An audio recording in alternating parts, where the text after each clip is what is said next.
नमस्कार TV9 मराठीमध्ये आपल्या सगळ्यांचं स्वागत। मी निखिला। महत्त्वाची बातमी, संतोष देशमुख हत्या प्रकरणामधील 8 आरोपींवर मकोका लावण्यात आलेला आहे।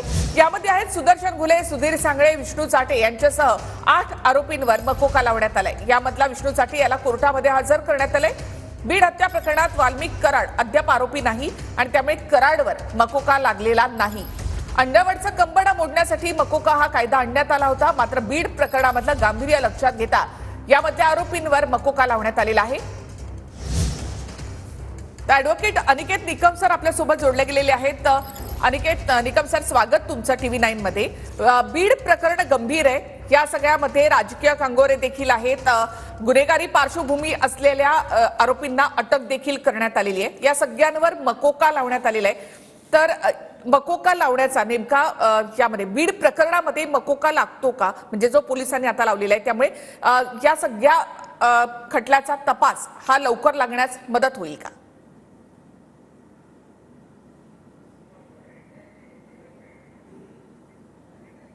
निर्माण करण्याकरता तत्कालीन महाराष्ट्र सरकारने मकोका कायदा हा आणला होता। मकोका म्हणजे ज्याला इंग्रजीत आपण म्हणू Maharashtra control of organised crime act. हा कायदा केव्हा लागतो, तर हा कायदा तेव्हा लागतो की जेव्हा एक आरोपीपेक्षा जास्त असे काही आरोपी टोळी म्हणून गुन्हे करत असतील आणि ह्या टोळीला वचक लावण्याकरता, त्यांच्याविरुद्ध दहशत निर्माण करण्याकरता पोलीस मकोका कायदा लावत असतात। हा कायदा लावल्यानंतर पोलिसांना 180 दिवस मिळत असतात दोषारोपपत्र दाखल करण्याकरता, व या कायद्याअंतर्गत अनेक अटी तरतुदी अशा आहेत ज्यामुळे सहजासहजी आरोपींना जामीन देखील मिळत नसतो। त्यामुळे बीड प्रकरणात निश्चितपणे मकोका लावल्यामुळे आरोपींच्या विरुद्ध कडक कारवाई केली जात आहे, हे सकृत दर्शनी दिसून येत आहे। पोलिसांना तुम्ही म्हणाल की यामध्ये जवळपास 6 महिने मिळणार आहेत आरोपपत्र दाखल करण्यासाठी, तर मग या सगळ्या प्रकरणाचा तपास मकोका लागल्यामुळे वेगानं होईल? निश्चितपणे वेगानं तर होईलच, परंतु हा कायदा केव्हा लावला जातो तेही आपण एक मिनिट समजून घेऊ।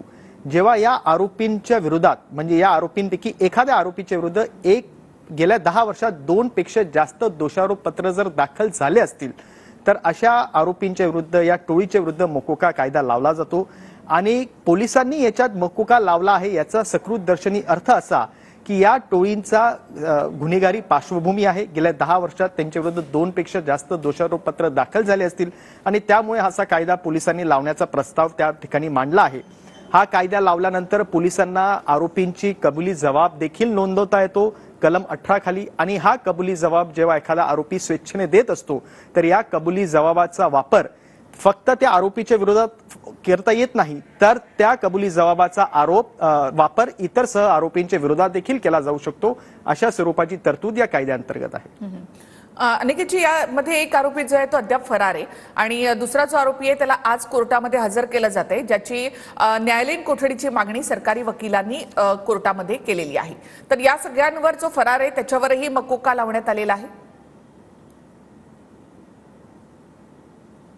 हो, त्याच्यावरही मकोकाची कारवाई करता येते आणि फरार आरोपींच्या विरुद्ध जे फरार असतात त्यांच्या विरुद्ध कायद्यात देखील तरतुदी आहे। प्रोक्लेमेशन त्यांच्या विरुद्ध इश्यू करता येतं, त्यांची प्रॉपर्टी जी आहे ती अटॅच करता येते, त्यांचे सर्व बँक खाते गोठवण्यात येऊ शकतात। त्यामुळे जो तपास अपेक्षित आहे तो निश्चितपणे होतच असेल।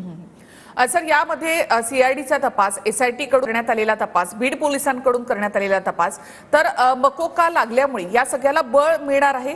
म्हणजे नेमका हा तपासही आता सुरू आहे, SIT कडून सुरू आहे, पण मग नेमका मकोका का लावण्यात आलेला आहे? यामुळे नेमका या सगळ्या केसमध्ये काय फायदा होणार आहे? मकोका लावण्यासाठी जेव्हा प्राथमिक दृष्ट्या तपास यंत्रणेला असं वाटत असेल की हे आरोपी स्वतंत्ररित्या गुन्हे करत नसून एक टोळी म्हणून जर ते ऑपरेट करत असतील, ते एक सिंडिकेट म्हणून जर ते ऑपरेट करत असतील, तर त्यांच्या विरुद्ध मकोका कायद्याअंतर्गत कारवाई करता येते। आता हा कायदा एक तसा बघितला तर स्ट्रिंजंट लॉ आहे, कठोर आहे, कडक आहे।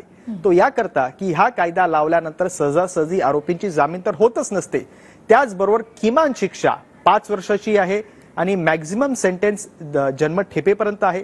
त्याचबरोबर याच्यात दंड देखील थोपवता येतो जो किमान 5 लाखापर्यंतचा आहे। त्याचबरोबर जर काही लोकांनी या आरोपींना शरण देण्याचा प्रयत्न केला असेल, मदत करण्याचा प्रयत्न केला असेल, त्यांच्या विरुद्ध देखील कारवाई करता येते। त्याचबरोबर जर या गुन्ह्याच्या माध्यमातून जर तुम्ही बेकायदेशीर संपत्ती जमवली असेल तर त्याच्या विरुद्ध देखील कठोर कारवाई करता येते.